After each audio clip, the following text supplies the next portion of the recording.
né? Então, se a gente já fala que a educação emocional é um assunto desafiador, porque a gente não teve, a gente não experimentou na nossa infância, imagine a educação sexual.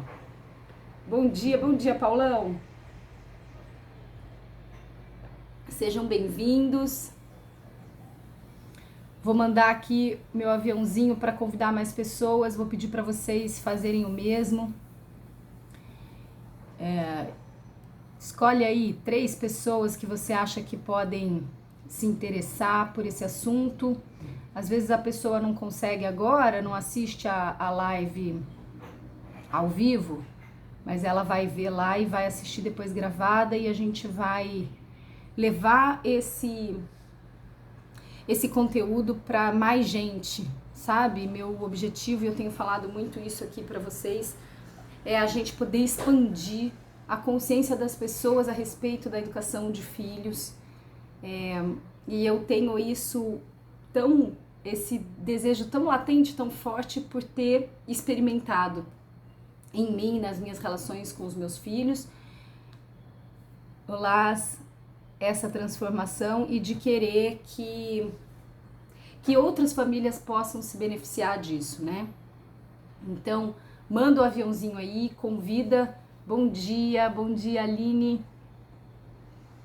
Convida mais gente e a gente já vai começando. A live vai ficar gravada, tá bom? Eu sei que esse horário agora muita gente foi já pro trabalho ou já pro home office, mas a live vai ficar gravada e aí depois vocês podem assistir e enviar para outras pessoas, tá bom? Bom dia, assunto mais que importante, Márcia. Eu concordo com você. A gente acaba que, como a gente não sabe como fazer educação sexual, a gente não tem a menor ideia do que é educação sexual, de como fazer, de como abordar, como dar o pontapé inicial com as crianças, que a gente acaba não fazendo. E aí a gente espera o dia que não vai acontecer, que os nossos filhos vão pegar na nossa mão e falar: pronto, mamãe, já tô pronta para começar a minha educação sexual, pode me falar. Isso não vai acontecer. Assim como seu filho nunca pegou na tua mão e disse: já tô pronto para ir para a escola, me leva. É uma percepção que vem da gente, mas ao mesmo tempo é um entendimento, por isso eu falo de ampliar a nossa consciência, é um entendimento de que a educação sexual é diferente de falar sobre sexo. E aí a gente vai entender isso aqui. Bom dia, Gabi, bom dia, Lu, Vanessa, bom dia, gente. Então vamos lá, deixa eu colocar aqui o nosso cardzinho, porque como a gente já sabe, toda quarta-feira o papo é assim, em formato de aula. Deixa eu desativar os comentários aqui. E vamos lá. Então a gente vai passar por essas 3 etapas, tá? Educação sexual na infância. O que não é, o que é e como é que a gente faz, tá bom? Então eu vou começar falando pra vocês o que... Aliás, coloca aqui pra mim nos comentários, que eu vou até ativar de volta. Coloca aqui pra mim nos comentários ou um joinha assim, uma carinha, alguma coisa, quem faz educação sexual com os filhos, quem já começou de alguma maneira a abordar esse assunto ou já passou pela cabeça que estava na hora de fazer. Porque essa é a primeira questão, né? Antes da gente falar o que não é, me perguntam muito isso: quando que a gente começa? Com que idade? Márcia já começou, olha lá. Paulão já começou.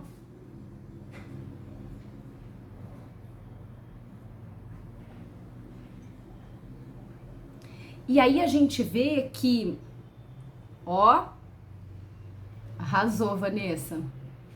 E aí a gente vê, quando a gente começa, que não é um bicho de 7 cabeças, né?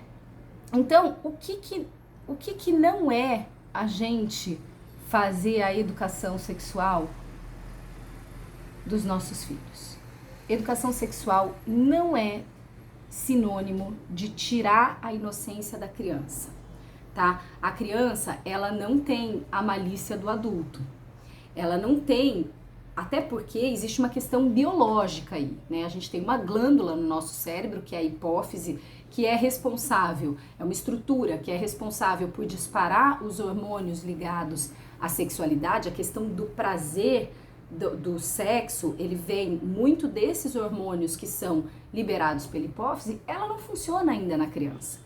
Então a criança, às vezes tem muito assim, meu Deus, socorro, meu filho de 5 anos não para de mexer no pipi, a menina não para de mexer na pepeca, e aí tá achando que a criança tá o dia inteiro se masturbando, e a gente muitas vezes tem um impulso, principalmente quando é menina, e isso a gente precisa falar aqui, a gente vai passar por essa conversa aqui ao longo da live, sobre a questão do gênero, sobre como a gente trata de maneira diferente, mas principalmente, e aí quem tem filho, manda coraçãozinho aqui pra mim se você tem filho menino e menina, e me diga se não é diferente. Se a gente vê a menina, por exemplo, tá lá assistindo televisão e começa a mexer nas partes íntimas dela. Não é diferente se o menino faz isso?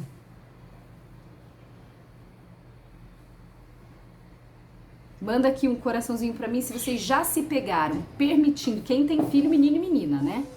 Se vocês já se pegaram permitindo o menino, por exemplo, em público, lá. Não adianta, é uma questão histórica, é uma questão cultural nossa, é uma questão social enraizada na nossa forma de agir com a questão da sexualidade do menino e da menina. Então, se o menino tá lá no meio da festa de aniversário e aí ele mexe no pipi dele, ele se ajeita ou ele coça, tá tudo bem. Agora, se a menina faz isso, a gente já tem logo uma reação, de, meu Deus, não, tira a mão daí. Que isso, menina? Né? Não deixa nenhum dos dois. Então, o que acontece, gente? A gente passa por é diferente, né? A Lu tá dizendo aqui. É diferente, a gente não tem como não ser. Até é diferente com adultos. É diferente quando você tá lá no meio do churrasco, aí de repente o homem vai lá e dá aquela ajeitada. Tá, fica tudo bem. Imagina a mulher fazer isso.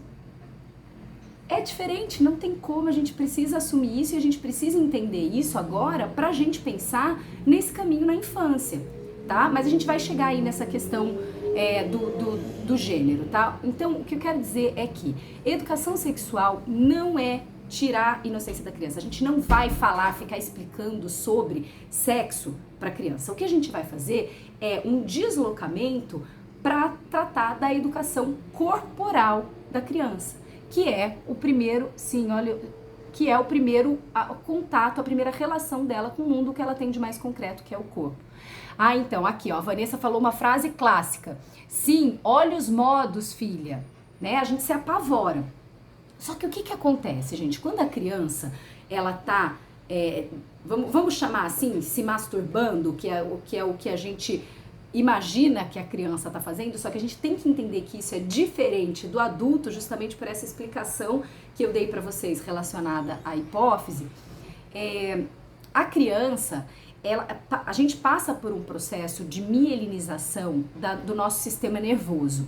O que significa isso? Que existe uma coisa chamada bainha de mielina, que é como se fosse uma capa que vai envolver os nossos neurônios num processo de maturação de duas coisas, sensação e controle, que começa de cima aqui da nossa medula espinal até lá embaixo na nossa região sacral. Conforme isso vai acontecendo, o bebê ele vai ganhando sensação e controle de novas partes do corpo. Então, quando começa aqui em cima, o bebê começa a colocar o pescoço durinho, ele vai ganhando controle dessa região. Depois percebe que a próxima coisa que ele ganha controle e sensação são as mãos e os braços, que a mielinização começa a descer pela medula espinal. Então, ele começa a pegar as coisas, ele começa a movimentar os braços com controle, porque o que ele faz antes são espasmos, né? Lembra lá do bebezinho mamando? Ele podia até movimentar o braço, mas era sempre espasmo, ele não tinha ainda esse controle. E esse processo vai acontecendo até chegar na região do esfíncter, quando ele começa a passar ele começa a ganhar o controle, né, e começa a ficar apto a desfraldar. E depois, quando esse processo de melinização chega na região do sexo, né, do homem e da mulher, ele começa a ganhar uma sensação diferente nessa área.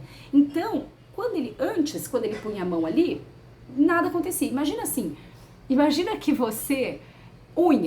a gente não tem sensação na unha. A gente não consegue, né, a menos que o toque seja muito forte, a gente não consegue perceber se está frio, se está quente, a gente não consegue ter diferentes sensações e percepções a respeito dessa região do corpo. É mais ou menos isso que acontece antes do processo de melinização. Só que tá cortando, Márcia? E, gente, fala pra mim se tá cortando só pra Márcia, ela tá dizendo que vai e volta. Se tá normal pra vocês ou tá cortando pra todo mundo, gente?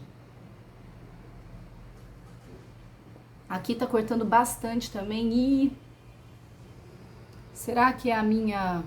Não, mas a minha internet aqui tá... Vê se melhora assim.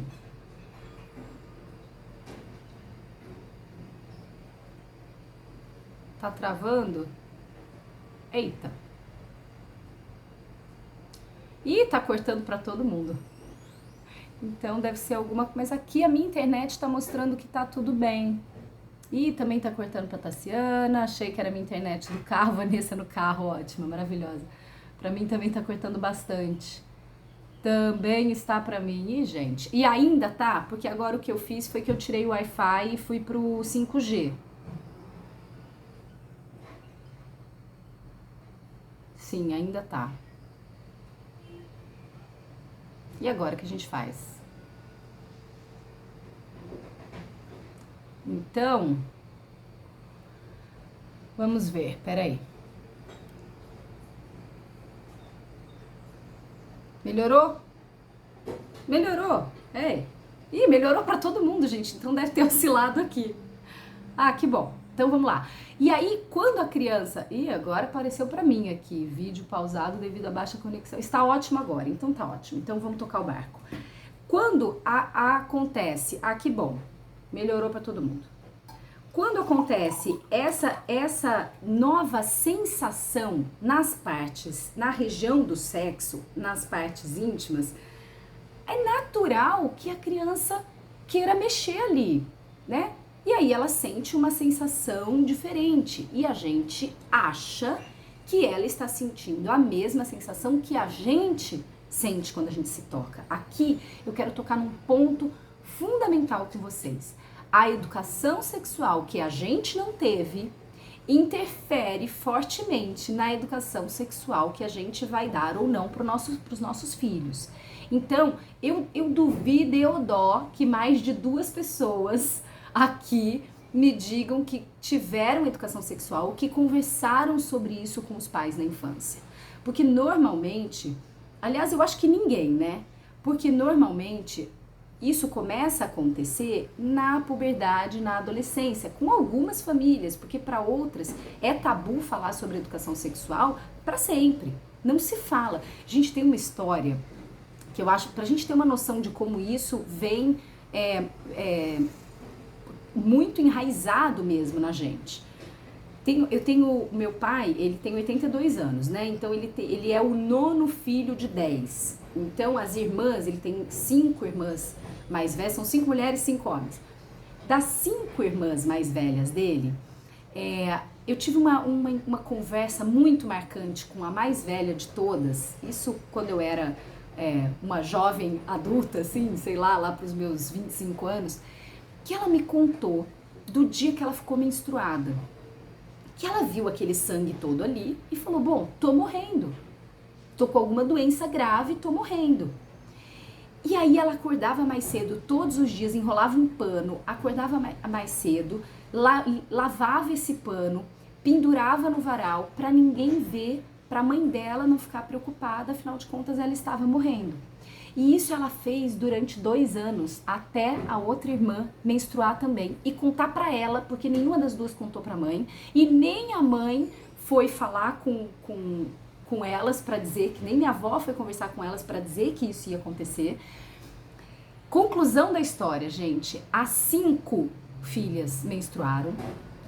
Entre elas ficaram durante anos achando que elas tinham uma doença grave, que elas fossem morrer, até que elas conseguiram entender que elas iam ficar daquele jeito. E aí a primeira percebeu que quando engravidou, aquilo parava, não vinha mais, e envelheceram sem entender o que estava acontecendo. Minha avó, ela morreu com câncer de mama.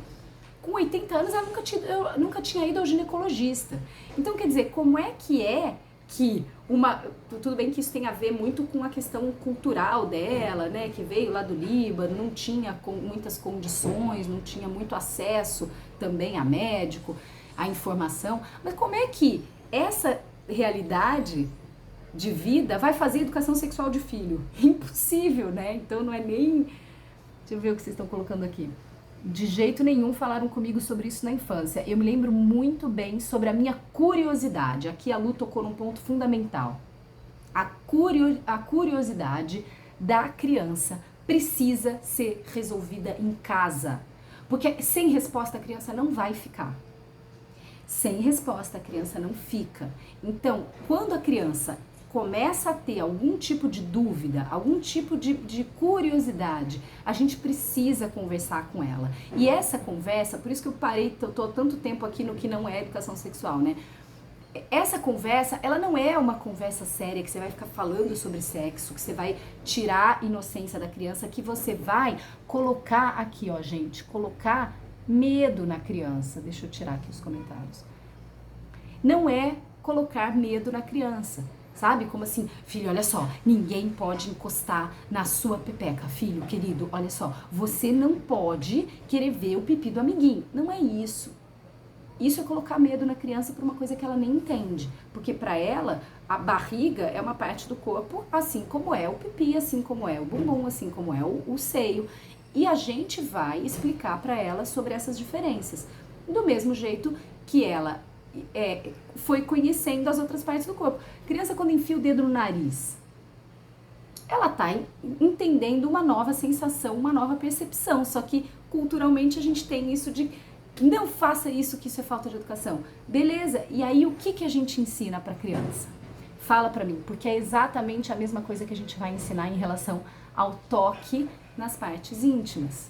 O que a gente diz pra criança quando ela enfia o dedo no nariz no meio da rua, no meio de uma festa, no meio da escola, de uma reunião de família, no meio na mesa do almoço? O que vocês falam pro filho de vocês?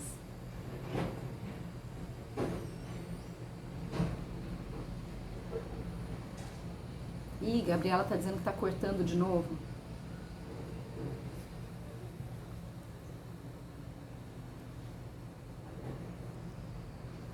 A gente diz pros nossos filhos que a gente vai até o banheiro para fazer isso. Tem alguma coisa que está incomodando ali? Vai até o banheiro assoar o seu nariz, limpar o seu nariz.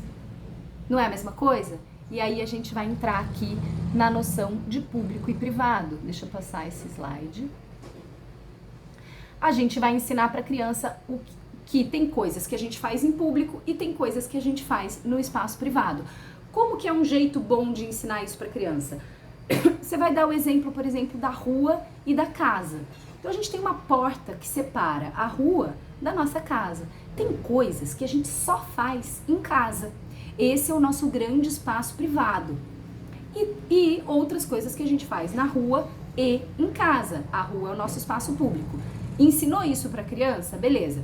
Vamos começar então a brincar de encontrar cada vez espaços mais privados dentro de casa?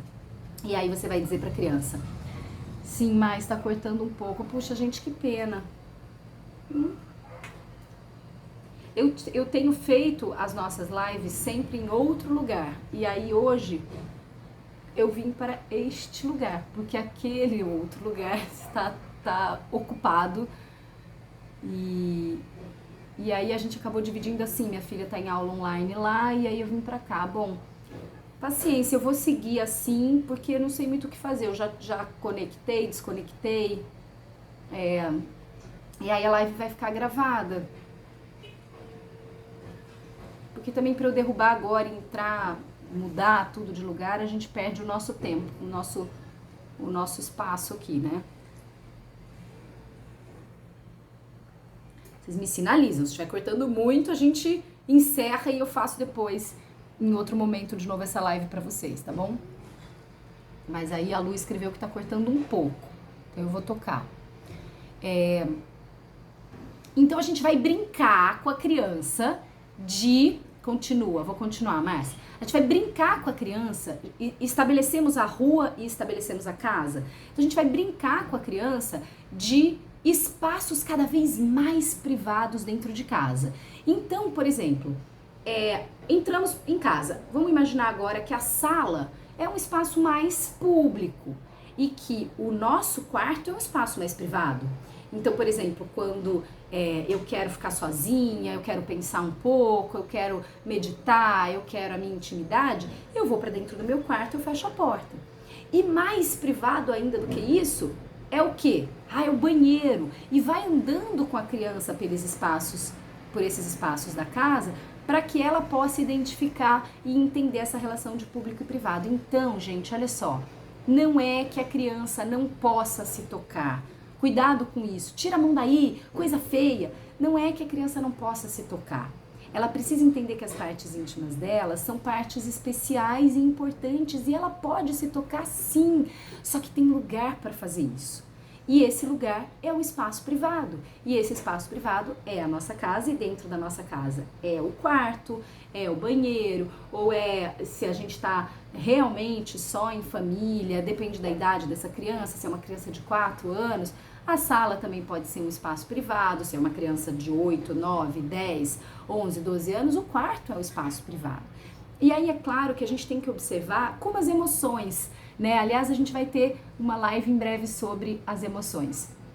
Como as emoções, o medo, ele é saudável. Escapou da régua, ele já não é mais. A raiva é saudável, escapou da régua não é mais, né? Então a questão é, a régua, essa medida que é para a gente entender se está passando do limite esse toque. Então é claro que uma criança que fica o dia inteiro, eu recebi ontem, quando eu fiz a divulgação, eu recebi uma mãe que falou, Marina, minha filha tem 8 anos e é o dia inteiro, ela não tira a mão. O dia inteiro ela fica ali se coçando, se tocando. Aí já é um caso que vale a pena buscar uma ajuda profissional, porque é evidente que a criança não está mais no âmbito da exploração e da curiosidade, tá bom? Gente, jamais mintam para criança, jamais mintam para criança, sabe? Falar de uma forma lúdica é uma coisa, agora mentir para criança, dizer que não tem, toma muito cuidado com isso, porque daí quando a criança descobre, ela vai descobrir na rua ou ela vai descobrir no pior lugar do mundo que se tem para descobrir algo, principalmente ligado à educação sexual, que é o YouTube. E aí não só ela vai ter contato com aquilo da forma que veio da rua, sem você poder ter escolha, mas ela também vai ter contato com aquilo entendendo que você mentiu. Então você abala duas estruturas aí, né? Você abala os seus valores, porque você não conseguiu passar aquilo que você queria para a criança, ela foi buscar a informação em outro lugar, e você abala a relação, o elo, o vínculo de confiança entre vocês. E isso é muito sério, tá bom? Então, que a gente possa sim responder para a criança, e para estar preparado para isso a gente precisa buscar informação. Então, educação sexual na infância está ligado a impulso de vida. Se você for buscar na OMS, por exemplo, porque é isso que a gente precisa entender, a diferença entre sexualidade e sexo. Sexo está ligado ao ato sexual, não é sobre isso que a gente vai tratar com a criança. A gente vai lidar com a sexualidade da criança. E o que envolve a sexualidade da criança? A palavra-chave que a Lu colocou aí, curiosidade, impulso de vida, impulso de ação. Então, quando uma criança vem com o corpinho dela toda animada para você e fala, mamãe, vamos montar uma cabana? Isso é impulso de vida. A sexualidade, até mais ou menos os 10, 12 anos, ela tá ligada a esse fazer, a esse impulso. E depois a criança começa a direcionar, na verdade aos 8 anos de idade ela já começa a direcionar isso para as relações sociais, né? Esse impulso de ação. Por isso ela quer sempre amigo, ela quer sempre estar perto, né? Quer sempre se relacionar. Então, deixa eu ativar de volta aqui os comentários. Então, quando a criança age com esse impulso, com essa vontade de fazer coisas, e a gente lida com isso de uma maneira positiva e saudável, a gente já está educando o corpo dela, dizendo que... Porque de onde vem a vontade da criança quando ela chega para você empolgada e fala: mamãe, vamos fazer tal coisa, vamos fazer isso? Não é da ideia, é uma motivação corporal que ela tem. E quando você recebe essa motivação corporal com positividade, você está mostrando para ela que esse impulso é bom. E é justamente em termos de maturação neural, em termos de maturação funcional do cérebro, são essas mesmas regiões que vão depois direcionar esse impulso para a questão da sexualidade, daí mais ligada ao sexo, tá bom? Olá, para quem tá chegando, deixa eu passar aqui pro próximo. Então já vimos o que não é educação sexual, já vimos o que é a educação sexual. E agora a gente vai passar para cá. Vamos lá. Então essas 5 etapas a gente vai ter em mente para a gente dar o pontapé inicial. Gente, educação sexual tem a ver com educação emocional, tem a ver com educação corporal, é complexo, é muita coisa pra gente ver. A gente aqui, eu separei esses 5 pontos porque pra gente dar o pontapé inicial, tá bom? Depois a gente pode até se aprofundar. Lá no Jogar Educa tem uma aula de quase 1 hora sobre educação sexual, na verdade oferecendo jogos, porque a ideia é que a gente faça isso jogando com a criança, brincando com a criança e não fazendo o discurso com ela, porque o grande objetivo é educar o corpo dessa criança para que ela possa se perceber de uma outra forma que é diferente do balé, do futebol, da ginástica. Não tô falando o corpo em termos motores, mas eu tô falando de uma visão, uma consciência um pouco mais ampliada desse corpo como forma de se relacionar com o mundo, tá? E a gente vai fazer essa educação corporal e a gente vai fazer a prevenção, né? Que é o educar a criança para não aceitar ser tratada de nenhuma maneira que faça com que ela sinta dor ou vergonha nesse corpo. A começar em casa. A começar pela forma como a gente trata o corpo da criança. Gente, isso é muito sério. O corpo da criança precisa ser tratado com positividade. Não se enganem achando que vocês vão... eu não bato no meu filho, não. Mas na hora de pentear, na minha filha, a hora de pentear aquele cabelo dela, toda embaraçada, eu pego ali, eu pego o pente, e aí eu vou e aí eu reclamo daquele cabelo que tem que pentear. O cabelo é corpo da criança. Então, se tem uma parte no meu corpo que tá causando um constrangimento pra mim, que tá me causando dor quando minha mãe vem e penteia, não tá legal. Eu não bato no meu filho, mas quando eu tô com pressa, ele tá parado ali na minha frente, não sai, eu vou logo empurrando esse corpo, vamos, né? Ou quando ele não vem e eu quero que ele saia, eu pego pelo braço e puxo, né? Essas formas de relativizar a agressão física, de suavizar a agressão física, mas que não deixa de ser uma forma de desrespeitar o corpo, ela informa para a criança que tudo bem ela ser tratada assim. E agora, na infância, ela está no âmbito corporal. Aí ela vai amadurecendo e ela vai entendendo que tudo bem ela entrar em relações emocionalmente abusivas, tudo bem ela entrar em relações que a façam sentir dor, não só no corpo, mas dores emocionais, desestabilizar as relações afetivas dela, sempre se envolvendo, sabe? Essa pessoa que você fala assim, pô, uma pessoa está sempre se envolvendo em relações complicadas. É porque ela vai crescendo e entendendo que isso é normal. E onde que ela entende isso? Na infância, onde? No corpo. Então, o corpo da criança precisa ser tratado com positividade. Cuidado com o toque, sabe? Toda vez que a gente vai tocar no corpo da criança, esse toque ele precisa ser gentil, ele precisa ser positivo, tá bom? Segunda questão, o consentimento, né? Tomar muito cuidado com brincadeiras, eu já falei isso aqui pra vocês, ataque de cócega, sabe? Brincadeira de mau gosto, por exemplo, eu tive um caso de um aluno que o pai, ele tinha ele tinha a ideia de que ele estava deixando o filho dele assim, machão, sabe? O filho dele, que é uma criança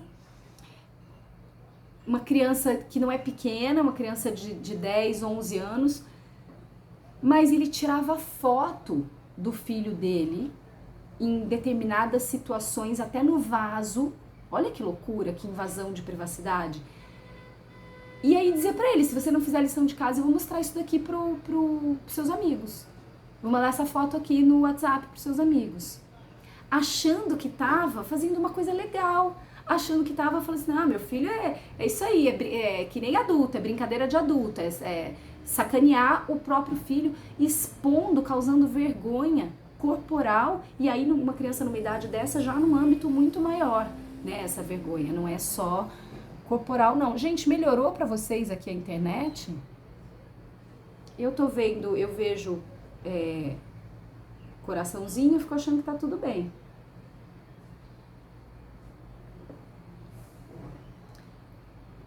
Então, tomar muito cuidado com isso. Quando a criança apanha, ela aprende a consentir na dor corporal. Ela aprende que quem ama, machuca.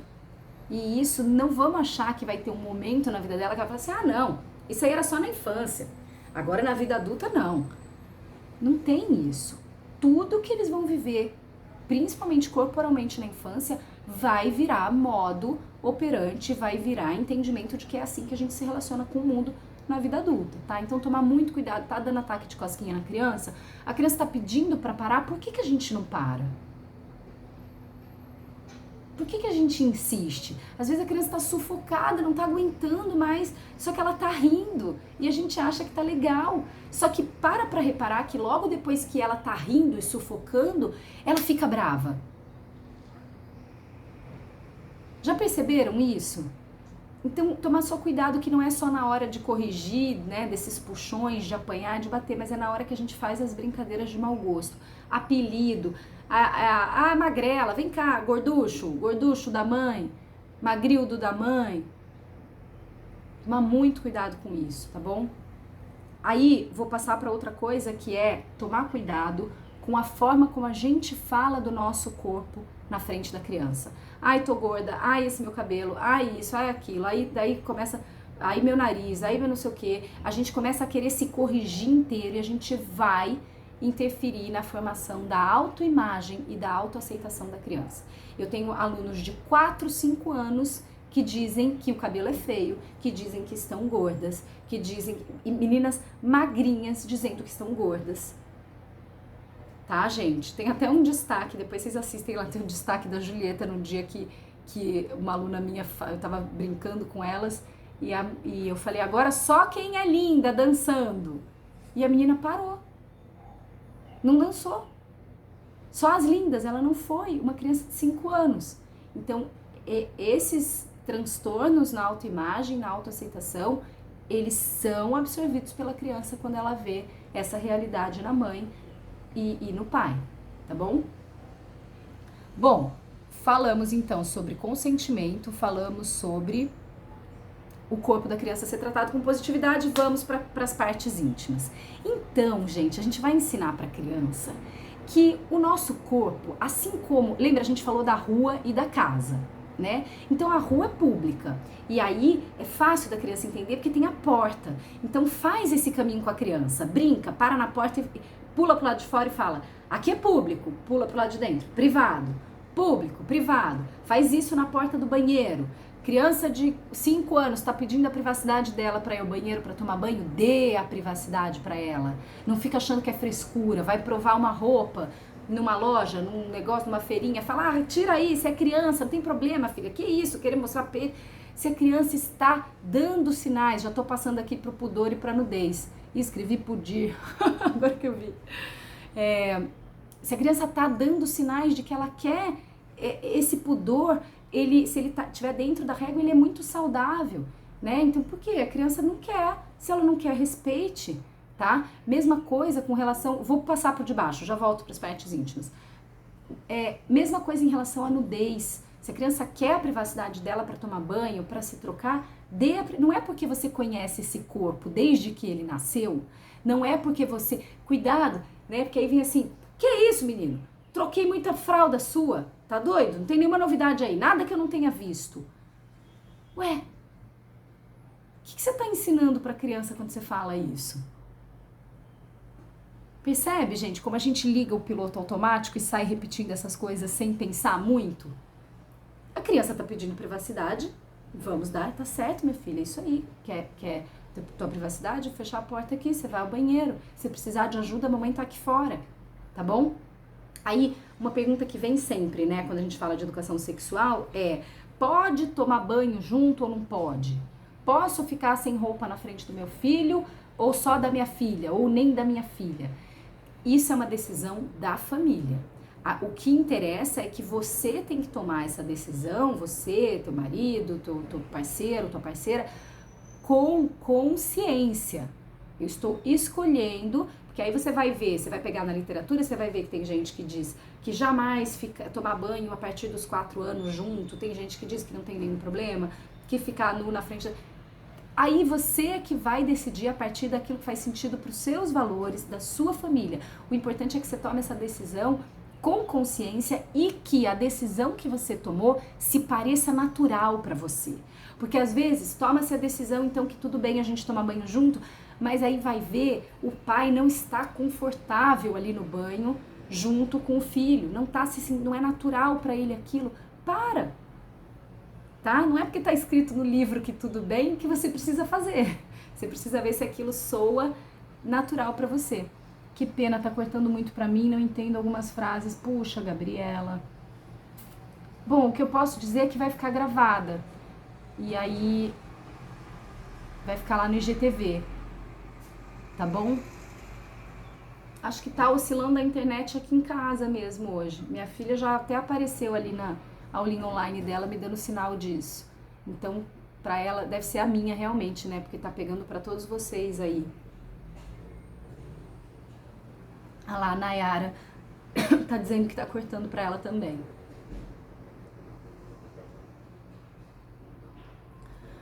Bom, eu já desconectei, conectei, eu vou seguir e aí depois vocês assistem gravado, tá bom? E se vocês tiverem dúvida e quiserem me mandar, a gente continua conversando depois pelos stories. Então, falei de pudor, vou voltar para as partes íntimas, falei de pudor e nudez já, vou voltar lá para cima. E aí, então você vai dizer para a criança que do mesmo jeito que tem o público e o privado na rua e na sua casa, tem o público e o privado no teu corpo. O que significa isso? É como se a rua fosse o teu corpo todo e as partes íntimas fossem a casa.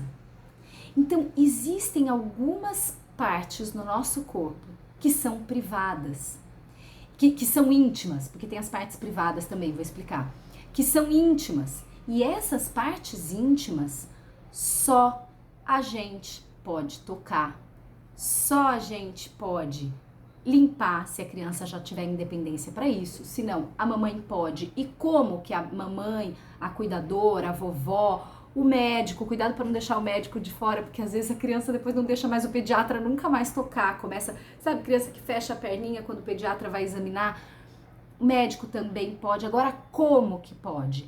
É um toque que não causa dor, é um toque que é rápido, quando é para fazer higiene, instrua isso para os filhos de vocês, principalmente se eles ficam com babá, com cuidador. Como que é esse toque na hora que vai limpar? Ele é para limpar, ele é rápido e ele não pode doer, ele não pode dar vergonha. Se doer, você tem que contar para a mamãe. Se te der vergonha, você vai contar para a mamãe, porque não é para acontecer isso, é para limpar, tá bom? E aí você vai dizer, você não explicou para a criança que na casa a gente tem algumas partes que são privadas, mas a gente tem outras que são mais privadas ainda, que é o banheiro, o quarto. As partes íntimas são esses lugares, o banheiro e o quarto. Percebe que quando você fala desse jeito com a criança, você concretiza para ela algo que é muito complexo. E quando a gente concretiza, a criança compreende com mais facilidade. Então ela vai imaginar que o corpo dela é essa relação rua-casa, né? E aí, as partes íntimas, quais são? São as partes que ficam cobertas na piscina. São as partes que quando a gente vai à praia, ficam cobertas pelo biquíni na mulher, pelo maiô no homem. Ah, mamãe, então o peito do homem não é parte íntima para ele? Não é parte íntima para o homem. Vamos pensar na praia? Como é que eles ficam? Eles usam parte de cima no biquíni? Não, eles usam só a sunga, né? Olha que curioso. Mas filho, você já reparou que tem alguns homens que usam bermuda na praia? Talvez eles queiram cobrir mais partes, né? Talvez para eles a coxa também seja uma parte íntima que ele não quer mostrar. É assim porque muda de pessoa para pessoa. Tem mulheres que preferem usar maiô, tem outras que usam biquíni, tem umas que usam tomara que caia, tem outras que usam com fita, porque aí já vai dando para a criança a noção de diversidade. Isso é muito legal, porque ela já vai entendendo que embora todos tenhamos partes íntimas, algumas pessoas se sentem menos confortáveis e querem tampar mais, outras pessoas se sentem mais confortáveis e querem tampar menos. E ela já vai entendendo essa relação a longo prazo, né, da diversidade. Conteúdo excelente, muito obrigada por compartilhar. Pena que precisa entrar em reunião agora. Beijo. Vanessa, vai ficar salva. Aí depois você assiste e manda para quem você quiser. Obrigada, viu? Eu comecei conversando mais com o Davi na hora do banho. Isso, Juliana, a hora do banho é boa, sempre com leveza, com brincadeira. A hora da piscina é boa, que agora a gente não tá podendo, né? E aí a gente vai dizer que existem as partes privadas, que elas não são as partes íntimas que ninguém pode tocar, que ninguém pode brincar, mas elas são como se fosse o sinal amarelo no trânsito, que, peraí, eu tenho que só ver que tem algumas partes aqui que elas não são nem públicas, porque todo mundo pode tocar no meu braço, agora com o Covid, né, a realidade mudou, mas de certa forma, a criança consegue ter essa experiência anterior, né, todo mundo pode tocar no meu braço, todo mundo pode tocar na minha cabeça, todo mundo pode tocar no meu ombro e no meu pé, mas todo mundo pode tocar na minha boca? Todo mundo pode tocar na minha barriga por um tempo muito longo, ficar dar beijo na minha barriga, dar beijo na minha virilha, tocar na minha virilha? Você percebe a importância da educação corporal? Como é que a criança vai saber onde é que é a virilha se a gente não brincar sobre isso com ela, né? Onde que é a coxa? Coxa, gente, em termos de prevenção de abuso sexual em escola, aula de futebol, aula de balé, gente, eu dou aula há 27 anos. Se eu contar para vocês as coisas, infelizmente, que eu já presenciei em escola de dança, as coisas que eu já presenciei no ensino formal, em colégios tradicionais, na aula de capoeira, na aula de educação física, na sala de aula,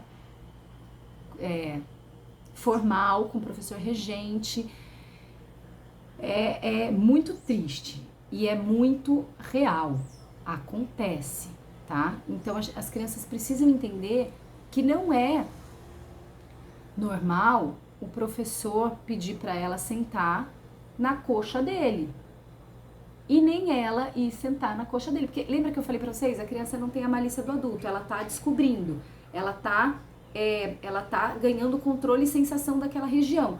Então é natural, eu já tive criança em sala de aula fazendo isso muito. A criança simplesmente encontrar um canto da sala e a menina começar a se roçar ali.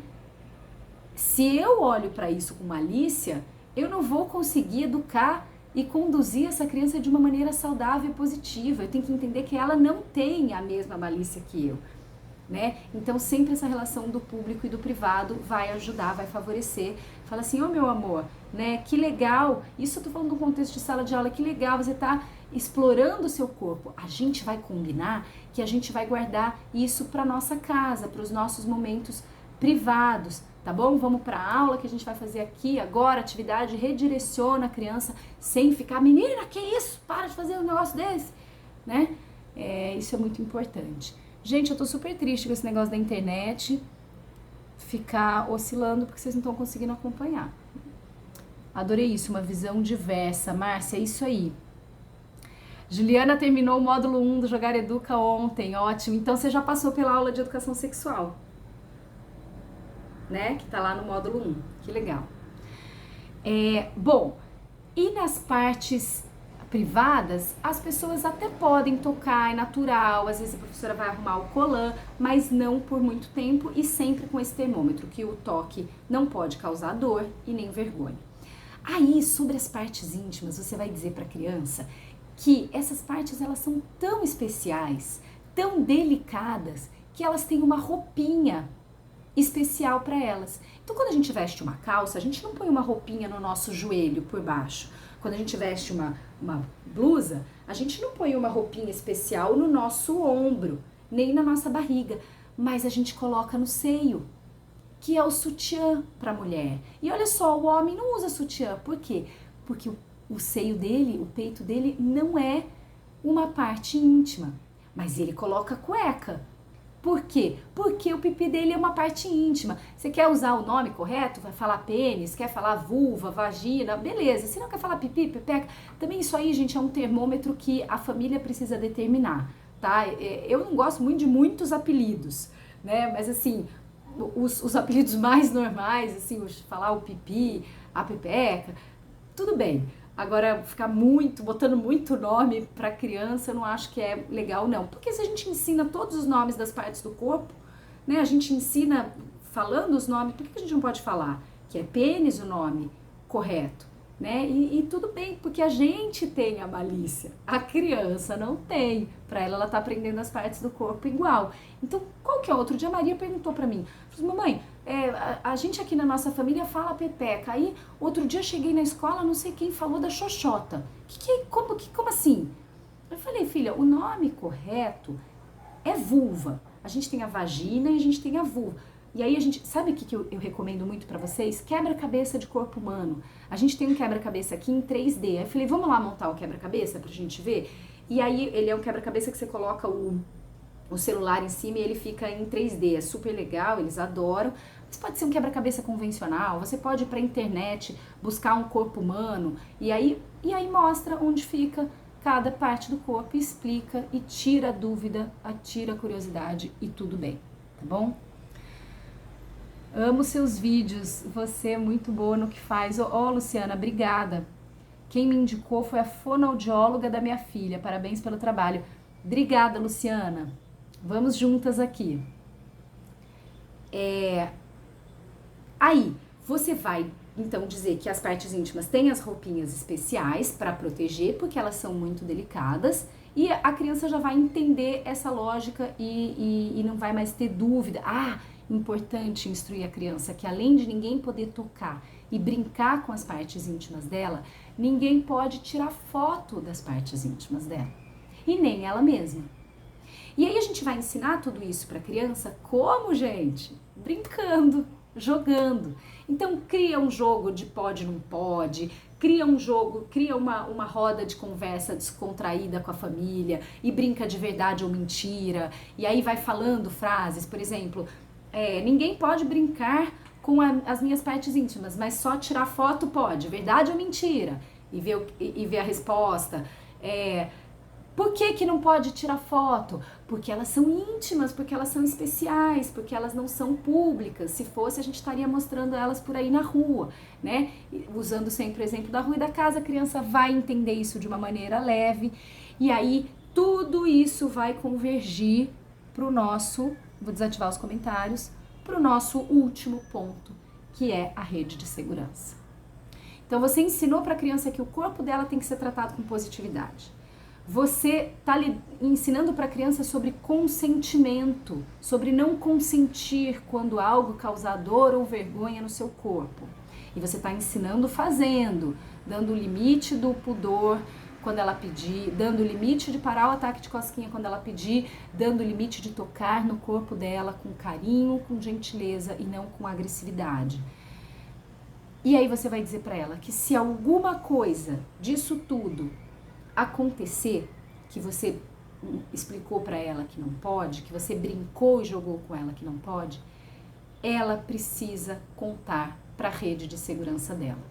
Marina, por que não é contar só para a mãe ou só para o pai? Porque muitas vezes o abusador, a pessoa que age que abusa ou que violenta de alguma forma, que seja sexualmente, seja corporalmente a criança, por exemplo, às vezes não é abuso sexual, mas é abuso corporal.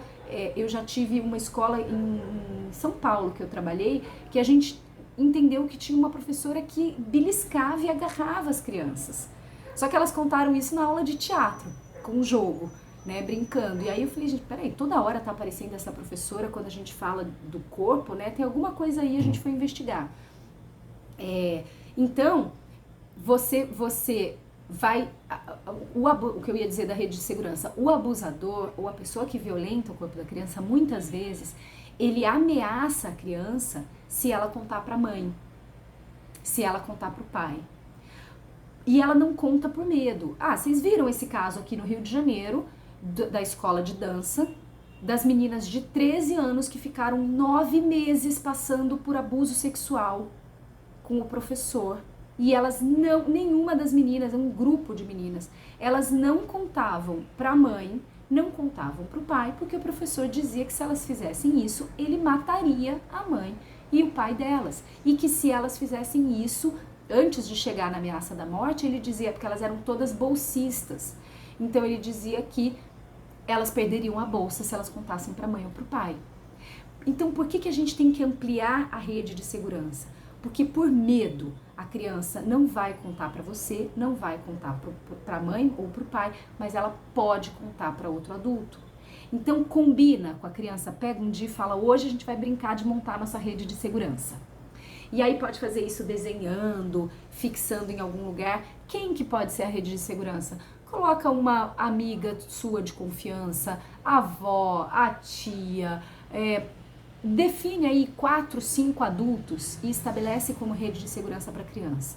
E aí se você percebe que essa criança está com um comportamento agressivo, se você está desconfiado de alguém, casos de mães e pais separados, você vê que a criança tem rejeição a alguma parte do corpo quando você vai mexer, que ela sente dor para urinar, que ela sente vergonha de mostrar alguma parte do corpo, que ela, por exemplo, tem uma agressividade repentina, sem uma motivação que está clara para você, fala para ela, meu amor, se tiver alguma coisa que você possa contar para a mamãe, que você queira contar para a mamãe, pode contar. Se você tiver com medo, lembra que você tem uma rede de segurança, que você pode contar com outras pessoas.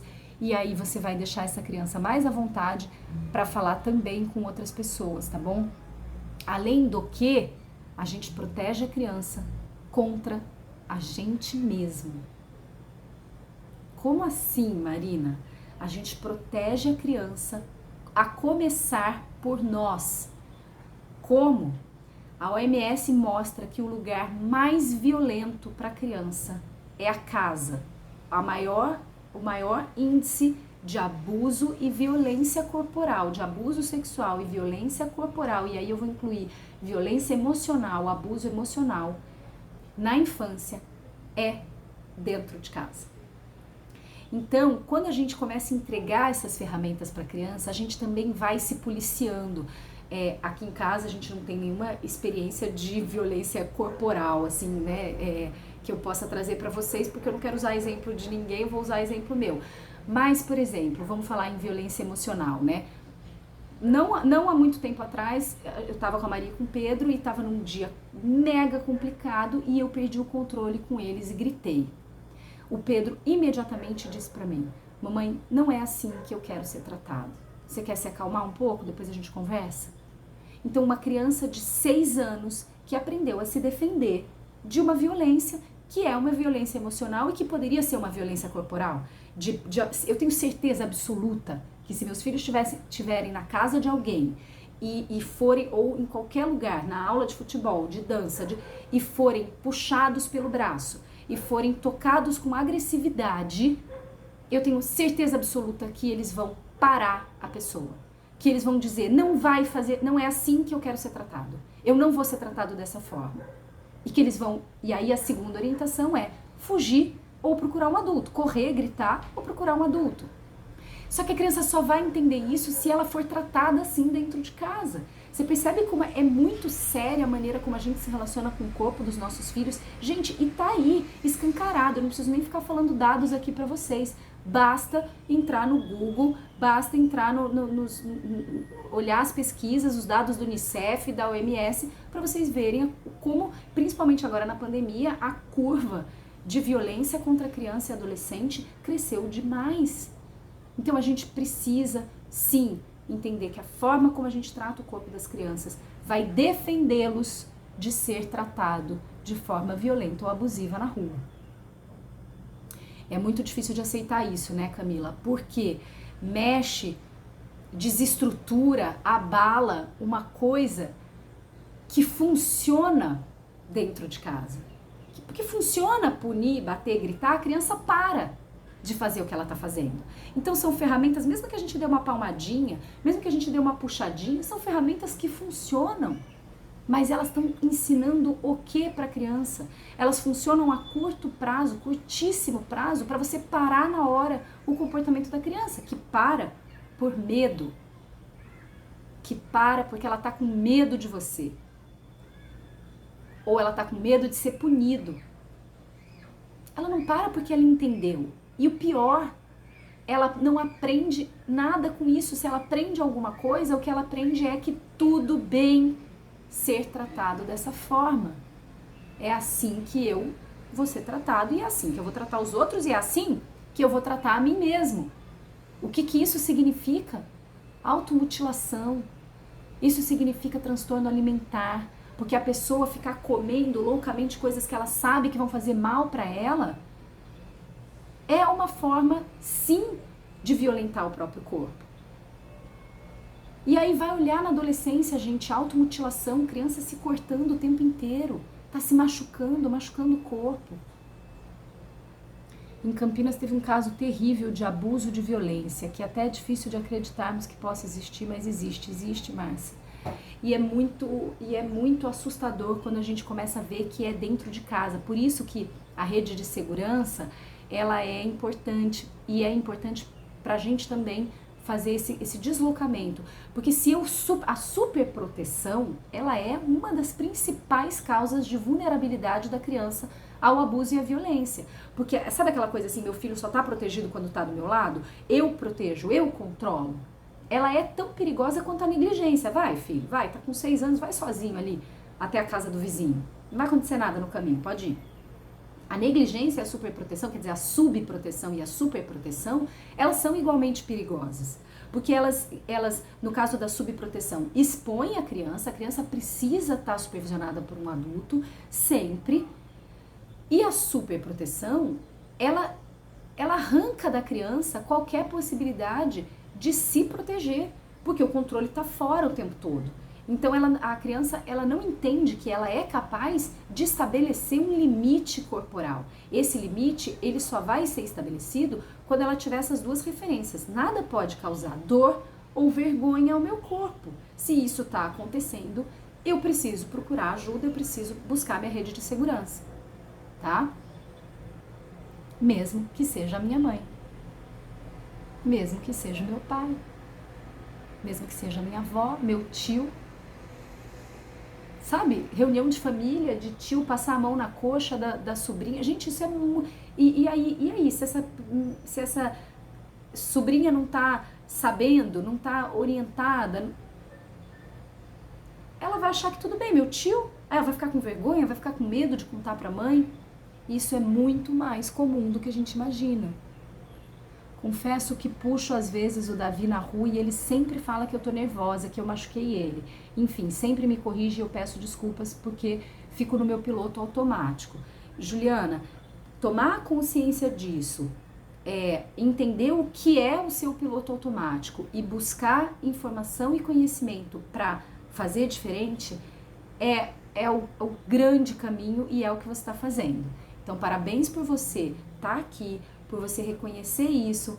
Você tá, a Juliana é aluna da turma 3 de Jogar Educa, você tá entrando em contato com uma outra forma, um outro olhar para a educação do seu filho. Tenha certeza de que essa transformação vai acontecer com você e vai acontecer com o Davi quando acontecer com você. Totalmente. Assim, totalmente é sempre muito vago, né? Eu tô dando um exemplo do que aconteceu há pouco tempo, que eu então perdi o controle e gritei. Ok, mas você percebe como eu protegi o meu filho contra a minha própria pessoa? Ele dizer pra mim, ele colocar esse limite, não é assim que eu quero ser tratado? Não precisa, não fique, Juliana querida, não fique envergonhada. Gente, olha só, a gente está aqui não é para gerar culpa, não é para gerar vergonha. A gente está aqui para a gente expandir a nossa consciência. A gente está aqui para a gente entender que todos nós erramos, todos nós ficamos sem saber o que fazer. Nenhum de nós teve educação sexual, nenhum de nós teve educação emocional. A gente está falando, a infância em si, Juliana, ela é uma descoberta muito recente. Ela é uma fase da vida nova. Até pouco tempo, poucas décadas atrás, ninguém sabia o que acontecia no cérebro de uma criança. A criança não tinha estimulação, a criança morria muito nova, nem vacina não tinha. Então, assim, se a gente for olhar para a história da infância, a gente vai ver que é tudo muito recente. Então, tá tudo bem. Não se culpe, não se sinta envergonhada, muito pelo contrário. Você está tendo a autorresponsabilidade de buscar a sua transformação. Tá bom? E a gente tá aqui pra isso. Tá? Ninguém, não é pra sentir, não é pra ficar a culpa, ela só funciona se for pra ela se transformar em autorresponsabilidade, como aconteceu com você. É isso que a Roberta tá dizendo aí, olhar as nossas sombras é super necessário. O problema é a gente achar que tá tudo bem, que a gente pode tocar o barco como se fosse passar. Sabe essa coisa da infância? Ah, vai passar, a hora que crescer passa. Não passa. Se os desafios forem varridos para debaixo do tapete agora na infância, eles vão vir à tona com força lá na frente. E eles vão vir à tona na fase mais desafiadora para isso acontecer, que é a fase mais vulnerável da vida, que é a adolescência. E esse adolescente, se passar para a próxima fase da vida com alguma estrutura, porque vai desestabilizar tudo se ele sair da infância sem esse fortalecimento, ele vai chegar na vida adulta e ele vai ter que ficar correndo atrás de curar a infância dele. Então, se a gente pode educar agora, para que a gente vai entregar um problema para ele remediar lá na frente? Aí ele vai buscar práticas de autoconhecimento, ele vai buscar ajuda profissional para ele poder se restabelecer, que é o que, Juliana, você brilhantemente está fazendo. Só que você está fazendo porque você não teve oportunidade de ter isso quando você era criança, porque seus pais não tinham acesso a essas informações, porque eram muitos tabus. Mas a gente tem, então a gente tem obrigação de buscar esse conhecimento e de olhar, como a Roberta está dizendo, para as nossas sombras e transformar a nossa forma de agir. Que bom que a consciência está batendo, Juliana. Ela tem um ditado dos samurais que eu adoro, uma frase sábia dos samurais, que eles falam que a navalha te corta onde te falta consciência. As grandes feridas emocionais que os nossos filhos vão levar da infância, a grande vulnerabilidade que eles vão viver a partir da educação que eles não tiveram na infância, é onde nos falta consciência. Se falta consciência para mãe e pai fazerem educação sexual do filho, as chances deles se tornarem mais vulneráveis ao abuso, a engravidar na adolescência, são muito maiores. É onde nos falta consciência que a navalha nos corta. Então, ganhar consciência já é o primeiro grande passo. Nos culpamos muito, erramos muito, mas buscar ajuda para mim é fundamental. Falo que a terapia para minha filha é mais para mim do que para ela, com certeza, Márcia. Que te ajuda e te ensina muito, com certeza. Gente, não existe processo de educar filhos sem antes se reeducar. Não tem como, ninguém faz educação de ninguém sem antes fazer a autoeducação. Minha mãe viu algumas lives suas e me ligou chorando muito, porque ela pensou que fez agindo muita coisa de forma certa. E eu falei isso pra ela. Que legal, Juliana. Fiquei até emocionada aqui. A gente precisa, esse reencontro com a nossa sombra, que a Roberta colocou aí, ele envolve a gente passar por um processo de cura da nossa criança interior. Quem tem mãe e pai vivos e quem não tem também, é possível a gente fazer um caminho de reprogramação emocional, principalmente para os pais ausentes, porque a gente não vai mudar a história, mas a gente vai ressignificar aquilo que a gente sente e aquilo que a gente carrega dessas histórias, tá? Deixa eu sair aqui, eu acabei ficando com a tela. Tá bom, gente? Então, assim, essas conversas muito abertas com os nossos pais, hoje, que somos adultos, esse entendimento, esse olhar para dentro, quem não tem mais a possibilidade de conversar com mãe e pai, pode fazer isso, pode buscar uma terapia, pode buscar caminhos de reconexão, de entender de onde você vem, tá? Isso vai interferir muito na maneira como a gente vai educar os nossos filhos ou não. Vejo que a conduta dela como vó é extremamente diferente do que foi pra mim, porque ela vê isso, com certeza, Juliana. Quando a gente chega, até eu tô organizando com a minha mãe uma live sobre isso, sobre essa relação da avó com o filho ou a filha e com os netos. Porque, claro, tem um entendimento de tudo aquilo que eu não dei pro meu filho, ou que eu acho que eu dei errado pro meu filho, eu vou dar agora pro meu neto. E aí faz completamente diferente, né? Amores, a gente tá encerrando com mais de uma hora uma live extremamente difícil, porque o assunto já é denso, mas porque ficou travando toda hora, né? Muita gente que não conseguiu, mas eu vou deixar gravado, eu espero que a gravação não tenha ficado travada. Olhar para a nossa criança interior é o caminho para olhar para os nossos filhos de outra maneira. Muito bom, Roberto. É exatamente isso. E a gente se vê sexta-feira no Chá Comigo. Sexta-feira eu vou receber a Roberta Lopes, que é uma psicóloga parceira, que contribui muito com recursos materiais e com reflexões, a Roberta da Psicoteca, que eu tanto falo aqui para vocês, e a gente vai falar sobre a saúde mental das crianças, sobre a saúde emocional das crianças na pandemia, tá bom? Espero vocês na sexta-feira às 15h15, obrigada pela troca, obrigada pela participação de vocês, um beijo grande, fiquem com Deus e a gente vai se falando. E eu vou cortar o cabelo agora, que eu não tô aguentando esse cabelo gigante. Beijos. Marina, um prazer imenso te conhecer. A Roberta é a psicóloga da sua filha. Que legal, Márcia. Então, a gente vai estar juntos na sexta-feira. E você está em ótimas mãos. A Roberta é maravilhosa. Eu sou muito fã dela. E olha que louco, descobri fazendo uma live com ela, Márcia, que ela foi aluna da minha mãe na faculdade. Minha mãe é psicóloga. E aí eu fazendo a live na casa da minha mãe com a Roberta. E aí quando acabou, minha mãe falou assim, mas essa voz, esse jeito de falar, me lembra tanto a Robertinha, uma aluna minha, porque aí a Roberta foi monitora dela. Eu falei, gente, olha que legal. Acho que é por isso que eu me identifico, a Roberta se identificou tanto com a minha mãe e eu me identifico tanto com ela, acho que a gente fala a mesma língua, né? Muito legal. Então, um beijo pra vocês. Se cuidem, tá? Fiquem com Deus.